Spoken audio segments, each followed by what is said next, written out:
Alegría de compartir con ustedes las riquezas de la Biblia. La belleza de la palabra del Señor. Oh, hermano, vamos a ver este tema de el comer en la buena tierra. Ya los programas anteriores y exclusivamente también en el anterior a este, enfatizamos esto de las etapas y tiene que ver esto con nuestra experiencia. Eso es, aquí la primera etapa en Egipto, la segunda etapa en el desierto, la tercera etapa en la buena tierra. Y aquí Dios determinó que esto sería la adoración para Él. Vamos a ver esto en la Biblia. Quizás tengamos un concepto de adoración. Veamos cómo es esto en la experiencia. Bien, la Biblia nos dice en Deuteronomio capítulo 12, versículos 6 y 7, de la siguiente manera. Allí llevaréis vuestros holocaustos, vuestros sacrificios, vuestros diezmos y la ofrenda elevada de vuestras manos, vuestros votos, vuestras ofrendas voluntarias y los primogénitos de vuestras vacas y de vuestras ovejas. Versículo 7. Y comeréis allí delante de Jehová vuestro Dios, y os regocijaréis, vosotros y vuestras familias, en todas vuestras empresas, en las cuales Jehová tu Dios te haya bendecido. Oh, amén. Este está hablando de mi vida de reuniones, mi vida cristiana, mi vida de iglesia. Ahí está. Eso es algo que admiro y tengo interés en conocer bien esto de este tema precioso aquí, hermano. Veamos aquí. De los 5 libros de Moisés, Génesis es el único que no nos da ninguna instrucción en cuanto a la manera de adorar.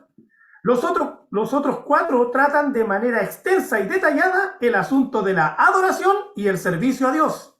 El concepto natural es que para adorar a Dios tenemos que inclinarnos, arrodillarnos o postrarnos. Esta era la costumbre de las naciones que rodeaban a Israel, según relata Éxodo capítulo 23, versículo 24. Pero la instrucción que se les dio a los hijos de Israel fue que trajeran su rico producto, lo ofrecieran a Dios y después lo comieran unos con otros en su presencia y con él. Lo que ellos ofrecían era tanto su alimento como el alimento de Dios. Así pues, comer en la presencia de Dios es adorarlo. Aquí hay algo que es bien crucial, hermano. Vamos a poner otra vez en frente que Dios le da mucha importancia a este asunto del comer. Y puede ser que para mí sea superficial o quizás ni le preste atención. Pero cuando Dios creó al hombre, lo puso frente a un árbol para que coma y algo muy definido, la vida eterna. Y la Biblia al final muestra que Dios viviendo con el hombre ha llegado a una mezcla tan grande de Dios y el hombre y Dios, que llega el hombre a expresar a Dios mismo. Eso es algo trascendente, esta es la meta de Dios. Pero ¿cómo se logró? Con el árbol de la vida, que es el mismo árbol que está en el principio de la Biblia. Con un río, igual que en el principio, está al final de la Biblia. Así que comer, beber, estos van juntos, no se pueden separar.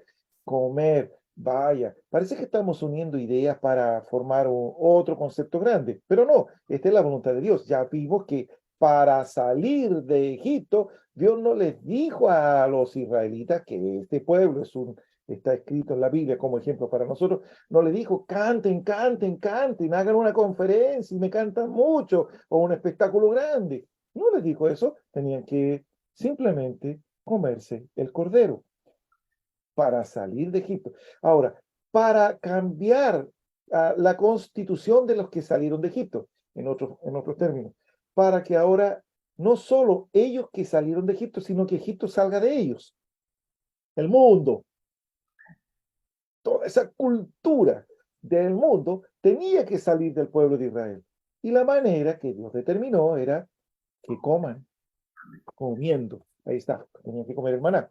Pero no es un logro en sí mismo de que coman el maná, porque encontramos en Josué capítulo 5, versículo 12, que cuando entraron a la buena tierra, ahí está la meta de Dios, entonces el maná cesó. Y ahora dice, tienen que llevar, dice, el primero, lo que el primero nazca de vuestro ganado, de los ovejunos, tiene que, ese es mío, el primogénito es mío, y bueno, es del Señor, pero resulta que todo se lo dio el Señor, y de eso vivían ellos, pero el primero tenían que apartarlo para el Señor, y cuando ellos iban, y cuando se habla de el Señor, no es que se lo comían con el Señor en su casa, tenían que ir a la casa del Señor y comerlo con los demás israelitas. Eso habla de una vida de iglesia adecuada y apropiada. Y aquí aprecio eso que usted menciona, querido hermano, de que no se puede hacer como lo hacen las naciones.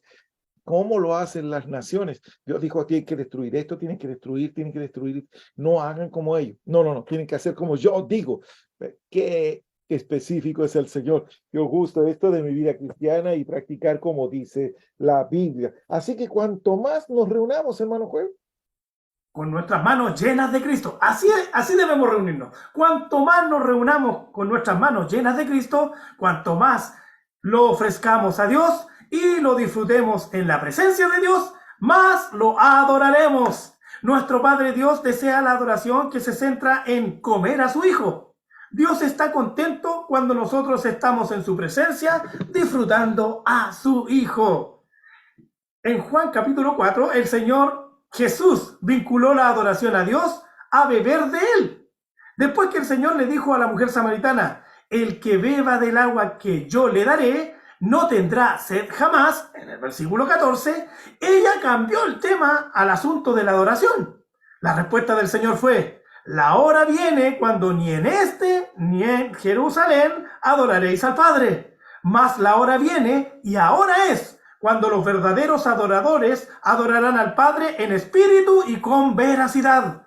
Porque también el Padre tales adoradores busca que le adoren. Versículos 21 y 23. Nuestro espíritu es Jerusalén, la morada de Dios. Efesios capítulo 2, versículo 22.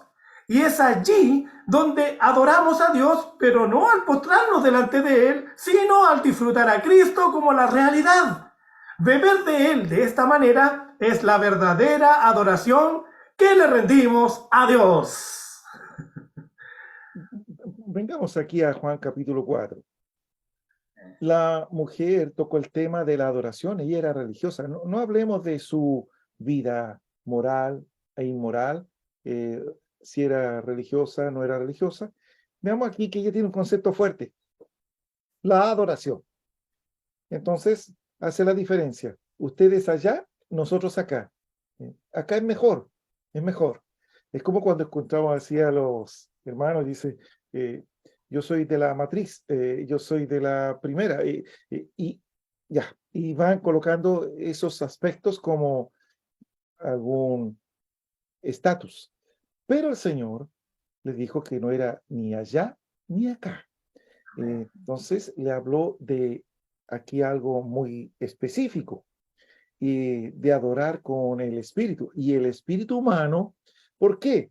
Porque en la ciudad de Jerusalén es donde estaba la casa del Señor. No olvidemos que con la crucifixión del Señor Jesucristo, el día en que él muere, en el momento en que él muere, el templo, entonces en Jerusalén, tenía algo muy sagrado que era el lugar santísimo y el velo de esa separación fue rasgado desde arriba hacia abajo. O sea, Dios lo había dejado desierto. De todas maneras, el punto es que allí estaba la casa de Dios. Pero el día de la resurrección del Señor, Él produjo una nueva creación y Él ahora no nos dice que vayamos a su casa allá a Jerusalén, si estuviere, entonces nos dice que Él viene a morar a nuestro espíritu humano. Y ahí está lo que dice Efesios capítulo 2, en el versículo 22. Lo tenemos. Bien, aquí el Señor mora en nosotros. O sea que Jerusalén en el Antiguo Testamento, hasta los días del ministerio terreno del Señor, antes de que Él sea crucificado y salga en resurrección, era la casa de Dios, pero ahora Él cambió de lugar y Él mora, y aquí está la diferencia, en nuestro espíritu.